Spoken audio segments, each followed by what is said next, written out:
who has been studying this century-old phenomenon. There's actually been quite a few incidents in the Erath County area.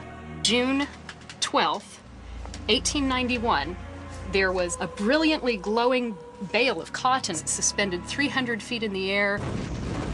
Here's one from 1996, and then even one from the mid-1970s, a cigar-shaped formation with huge red lights. So we actually have, like, documentation of UFO activity that's gone on for over 100 years. Sure. It's been going on since people have been looking at the stars. What is it about Stephenville, Dublin, Erath County that is drawing all this activity? What is going on here? The reasons for the long documented UFO phenomenon in Texas remain mysterious. The sightings may be of more than one craft, and the chance remains that at least one, here in Stephenville, was a military flight. The team circles back to the 3 eyewitnesses with corroborating testimonies. Everybody ready? Okay. Using the witnesses' accounts, the team attempts an experiment that's never before been tried. It's the first full geographic scale experiment of a UFO sighting. What will it tell us if 3 people saw the same thing in exactly the same place at the same time? The answers could be as frightening as the UFOs themselves. It wasn't some dot out on the horizon in infinity, it was right over town. Since December 2007, more than 200 UFO sightings are reported in Erath County, and the cluster is reportedly moving south. The investigation has left the team with more questions than answers. What was this object? Why here? And why now? Not knowing what it is, the team hopes to find out at least where it was. Media outlets and countless witnesses report seeing UFOs in varying areas and times, but the team is only interested in 3 of these.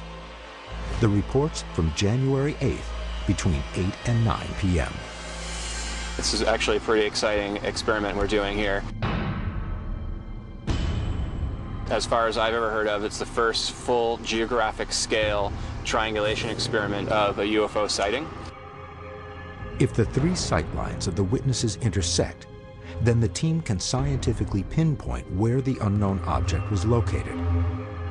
Is that location over a military operations area?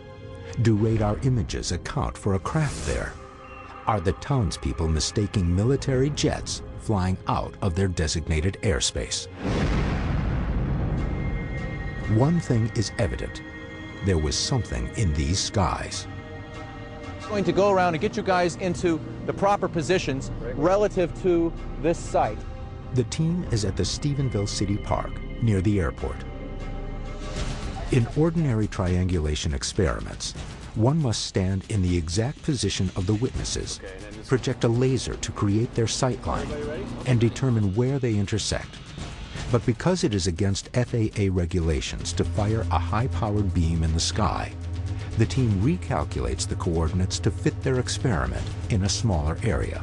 Basically, we're transposing their coordinates, into this new area where we can actually do the demonstration.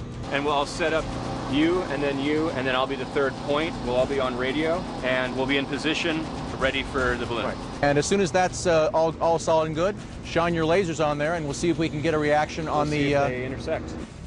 With the support of the Stephenville Fire Department and a number of spectators, the team takes their positions in the park. Okay, here's our GPS coordinates, lat and lon, right there. Yep, okay, so, yep, that's your direction, so remember that direction. Gotcha. Jeff and I will go to his position, I'll set him up there, I'll go to the 3rd, we're all on radio, and when the time's right, we'll shoot the lasers. I'll be here. What we have here is a 8-foot weather balloon. When we get this balloon positioned to where our eyewitnesses believe they saw the UFO, they'll hit the balloon with the lasers, and we'll have confirmation that, by gosh, that's where the UFO was. All right, John, I'm in position. Let me know when I can fire my laser. Okay, Jeff, fire your laser. Okay, Ted here, training my laser. See all the lasers, you gotta keep it on there, keep them steady. Okay, John, we've got our 3 coordinates. You should be raising that balloon, and we'll see if we intersect.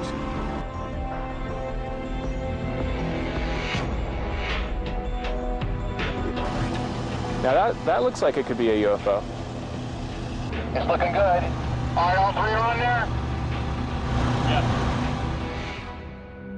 The team successfully triangulates the object.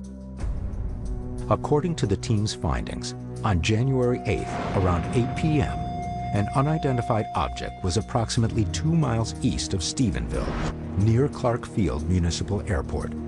It hovered at an altitude of around 1,000 feet. No military operations area falls within this radius. The Brownwood MOA border is 9 miles southwest.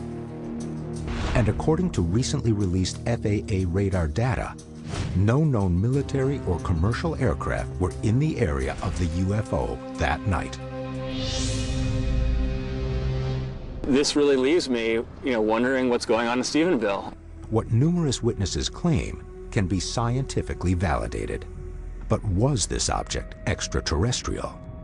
The only thing I could think of to describe them was UFOs. And I have no idea what it is. I thought they were F-16s flying in formation, but the only thing about it, I never heard a noise, though. The strange thing about it, after the object disappeared, my dogs, they act like they're scared half to death. And I've never seen my wolf act like that. We've been able to pinpoint the location of the object, the time that it was viewed. That gives us the ability to focus down into the core of the entire Stephenville episode. Your research has shown, your experiments have shown, yes, there was something that people saw. It is not an illusion, it is not a myth, it is not a hoax, it is not makeup.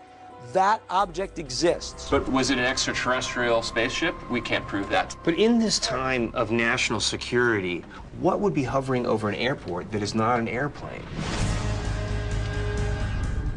What was the scorching bright orb that James Hughes witnessed, or the beam of light witnessed by others? Something occurred in Stephenville that alarmed numerous residents.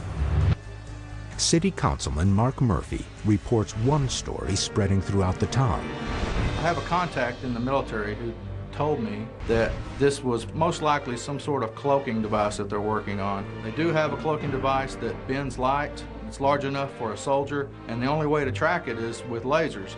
Is it possible that these citizens witnessed a secret military aircraft? Or is our government covering up something much more frightening? Imagine if it did turn out to be aliens from outer space. They'd be rioting in the streets, and probably the end of our civilization as we know it. We're not mature enough as a society to handle something like that. Even though the team packs their gear and heads back home, the investigation into the Texas UFO invasion of 2008 continues. Residents of Corpus Christi, a town 350 miles south of Stephenville, report seeing an object not of this world. March 21st, 2008, a resident of Aransas Pass, Texas, near Corpus Christi, phones the team.